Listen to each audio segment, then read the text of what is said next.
Shalom, salam sehat bagi kita semua.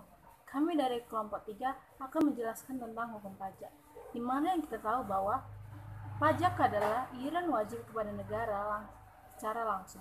Di dalam aspek hukumnya, pajak adalah perikatan timbul karena undang-undang yang mewajibkan seseorang untuk memenuhi syarat-syarat yang ditentukan oleh undang-undang untuk membayar sejumlah uang kepada negara untuk kepentingan negara. Menurut pasal 1 ayat 1 Undang-Undang KUHP Nomor 28 Tahun 2007, pajak merupakan kontribusi wajib kepada negara yang terutang oleh pribadi atau badan yang bersifat memaksa. Dengan tidak mendapatkan imbalan secara langsung, pajak digunakan sepenuhnya untuk kepentingan negara bagi kemakmuran dan kesejahteraan rakyat. M17510199 akan menjelaskan nomor 2B, yaitu tentang fungsi pajak. Fungsi pajak yang pertama adalah anggaran, di mana hal ini berkaitan dengan tugas utama negara melakukan pembangunan seperti menyediakan fasilitas pendidikan, kesehatan, infrastruktur, dan pelayanan publik lainnya. Pajak sebagai sumber dana bagi pemerintah untuk membiayai pengeluaran-pengeluaran tersebut, sehingga fungsi pajak tersebut disebutkan sebagai anggaran atau budgeting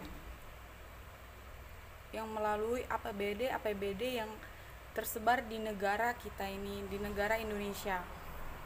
Yang kedua adalah dia dengan cara mengatur pajak sebagai alat untuk melaksanakan kebijakan pemerintah dalam bidang ekonomi sosial. Contohnya seperti pajak dengan tarif tinggi dikenakan untuk minuman keras. Hal ini berfungsi untuk mengurangi konsumsi minuman keras. Contohnya dari tarif pajak ekspornya dibuat lebih tinggi dan bertujuan untuk mengurangi pembelian mengkonsumsi minuman keras. Yang ketiga adalah stabilitas. Stabilitas itu adalah pajak yang juga memiliki fungsi stabilitas, di mana memiliki peranan penting dalam menentukan kestabilan ekonomi suatu negara. Misalnya, pajak dapat digunakan oleh pemerintah untuk mengatasi inflasi atau deflasi. Caranya pemerintah dapat membuat dan mengeluarkan kebijakan perpajakan yang sesuai untuk mengatasi permasalahan yang ada. Yang keempat, fungsi pajak yang perlu kita ketahui yaitu adalah redistribusi pendapatan. Nah, di mana pendapatan yakni membuat pendapatan masyarakat merata. Pemerintah dapat memanfaatkan pajak untuk membuka lapangan pekerjaan. Dengan begitu akan banyak terserap tenaga kerja sehingga pendapatan masyarakat merata. Sekian dari saya. Dasar hukum pajak menurut sila kelima, keadilan sosial bagi seluruh rakyat Indonesia. Sebagai warga negara Indonesia, hendaknya sama-sama membangun bangsa ini dengan hal-hal sederhana. Misalnya, dengan menaati segala aturan yang telah ditetapkan oleh pemerintah, salah satunya menyejahterakan masyarakat, termasuk kita sendiri. Dengan begitu, kita akan memiliki karakter bangsa sesungguhnya yang berpedoman pada nilai-nilai Pancasila dan juga membawa bangsa ini menjadi lebih sejahtera.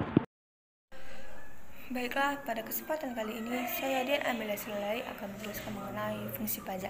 Nah, fungsi pajak yang kita ketahui ada 4. Satu adalah fungsi anggaran ataupun fungsi budgeter. Nah, pajak merupakan sumber pemasukan keuangan negara yang dilakukan dengan cara mengumpulkan dana ataupun uang dari wajib pajak ke kas negara untuk membiayai pembangunan nasional ataupun pengeluaran negara lainnya. Nah, dengan demikian sumber pajak merupakan fungsi yang digunakan untuk menyeimbangi antara pengeluaran ataupun pendapatan suatu negara. Nah, fungsi yang kedua adalah fungsi mengatur ataupun fungsi regulasi. Nah, di sini pajak digunakan sebagai alat untuk melaksanakan ataupun mengatur kebijakan negara dalam lapangan sosial ataupun ekonomi. Fungsi mengatur pajak di sini antara lain: 1. Pajak dapat digunakan untuk menghambat laju inflasi. 2. Pajak dapat digunakan untuk sebagai alat untuk mendorong kegiatan ekspor seperti pajak ekspor barang. 3. Pajak dapat digunakan untuk memberikan proteksi ataupun perlindungan terhadap barang-barang produksi dari dalam ataupun luar negeri, contohnya pajak pertambahan nilai ataupun PPN. Nah, yang terakhir adalah pajak dapat mengatur ataupun menarik investasi modal yang mendorong perekonomian agar kegiatan produksi semakin produktif. Yang ketiga adalah fungsi pemerataan atau fungsi distribusi. Nah, pajak di sini digunakan untuk menyesuaikan dan menyeimbangkan antara pembagian pendapatan dengan kebahagiaan dan kesejahteraan masyarakat. Nah, yang terakhir, fungsi dari pajak merupakan fungsi stabilisasi. Nah, di sini pajak digunakan untuk menstabilkan kondisi ataupun keadaan perekonomian seperti mengatasi inflasi. Terus untuk mengatasi inflasi ini, pemerintah menaikkan pajak yang tinggi sehingga peredaran uang dapat dikurangi, dan untuk mengatasi